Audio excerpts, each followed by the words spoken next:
When you close your eyes and think of the world where Jesus walked, what do you see? Probably something peaceful. White marble, clean robes, and golden sunshine. It's the version we've seen in Hollywood movies for decades. But the reality? The reality was a sensory assault. Imagine stepping outside your door after sunset in first-century Judea.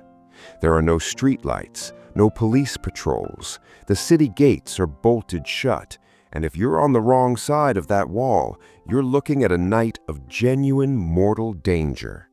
To live here wasn't a walk in the park, it was a survival documentary. Everything was a monochromatic brown, a landscape of sun-baked mud bricks and rough stones that camouflaged the people against the parched hills. This wasn't a world of comfort, it was a world of grit, dust, and suffocating proximity. To understand the message that changed the world, we first have to understand the world itself. We've used digital reconstruction to rebuild the alleyways of Nazareth and the markets of Jerusalem. Once we descend to street level, the Sunday school version vanishes and the raw truth of the first century begins. Let's talk about the streets. In first century Galilee or Judea, a street wasn't what we think of today.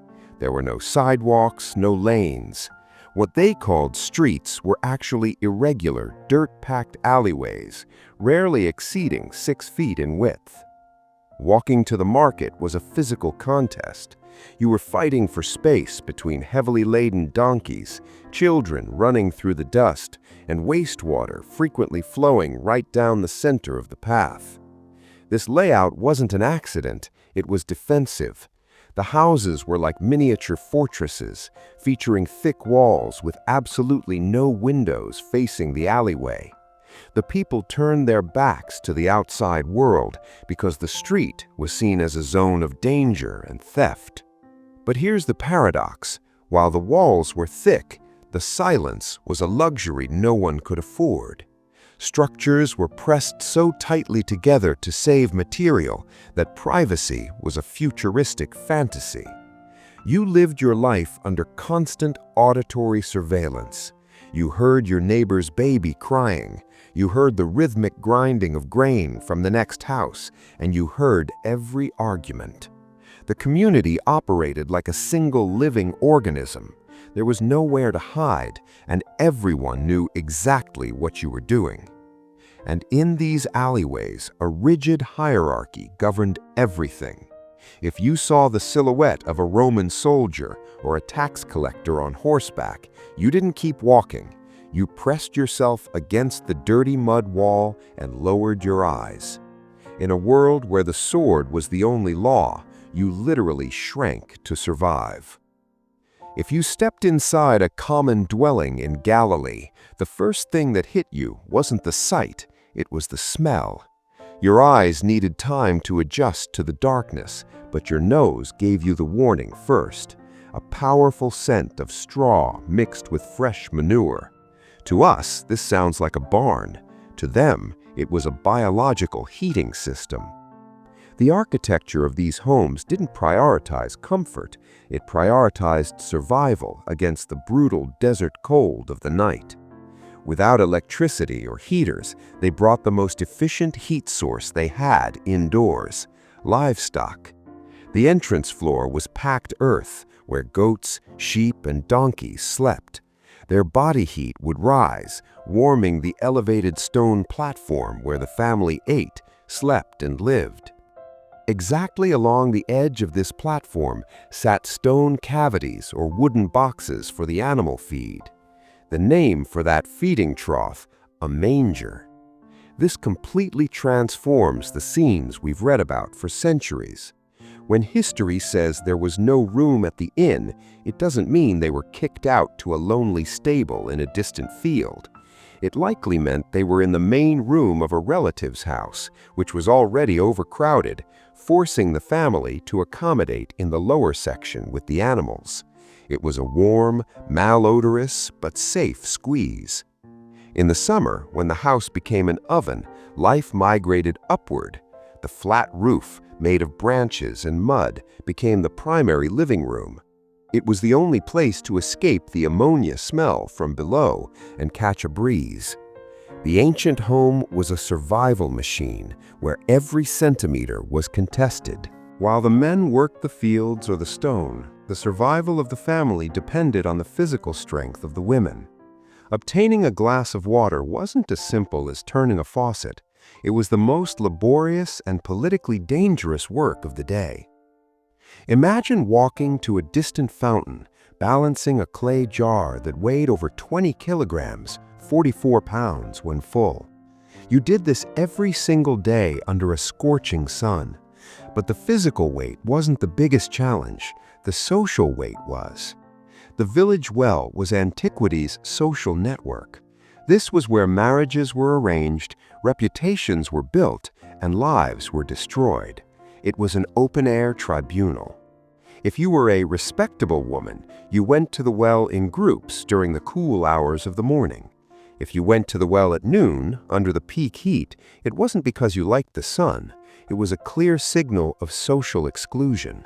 You were avoiding the judgmental glares and the whispers of your neighbors. This context adds so much weight to the historical accounts of that era. When someone is found at a well at high noon, they aren't just thirsty, they are carrying a heavy burden of shame. And that water, so hard to get, had a purpose beyond thirst. Ritual purity was an obsession. Washing wasn't about germs. Germs weren't even a concept yet. It was about spiritual contamination. You could be covered in the dust of the road, but if you performed the ritual, you were clean. Water controlled life, hierarchy, and religion. There is a classic image of Nazareth as a quiet, isolated village, but geography tells a much striking story. Nazareth was a modest hillside village with maybe 200 people, but just 6 kilometers away, less than an hour's walk, stood something that looked like it landed from another planet, the city of Sepphoris. While Nazareth smelled of goats and wood smoke, Sepphoris was a genuine Roman metropolis.